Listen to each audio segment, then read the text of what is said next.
And this is Earth Faith here for Pro-Life India.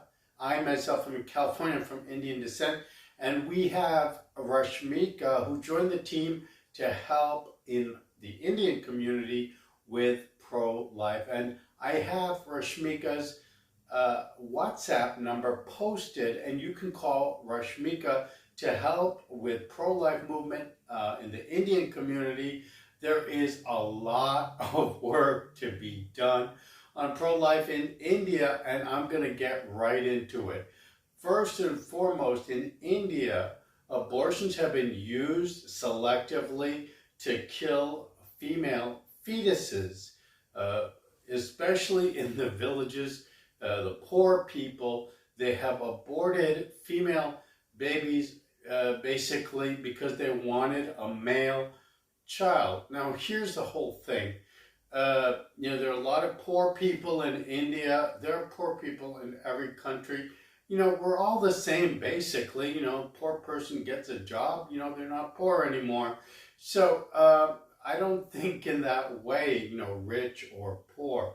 These are people, and we do not encourage abortion for anyone, rich or poor, tall or short, educated or uneducated, village or city folk. We do not encourage abortion for anyone. So basically, abortion came to India, I believe, after it came to the United States in 1973, although that's just maybe the news reaching us here in the United States.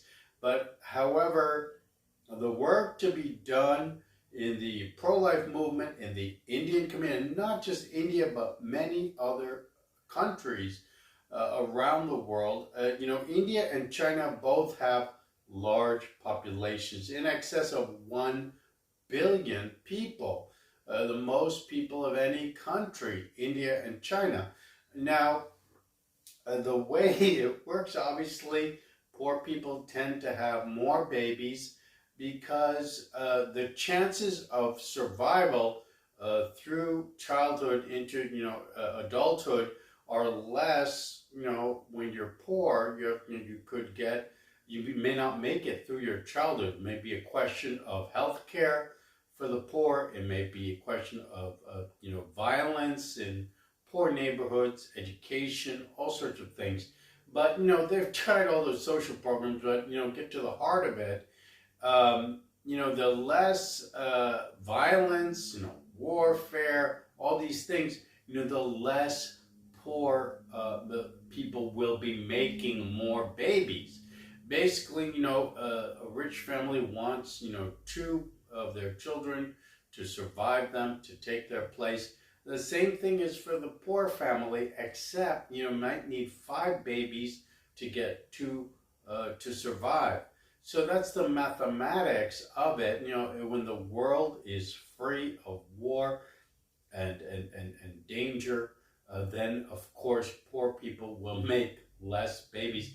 Look, this is not just a topic in India or China.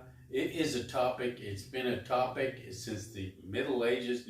Jonathan Swift, Modest Proposal, famous short story in London. Now, in China, you see they use the one-child policy. This is not something that they did in India. What they did in India is that poor families, villagers, if they found out from the ultrascan that the child was going to be a girl, they would have an abortion. They would abort the girl child. So this is the main thing of education in India. Rashmika is going to help. It's a long haul. You got 1 billion people who need to be educated, and she has posted her WhatsApp number here, and you can contact Rashmika.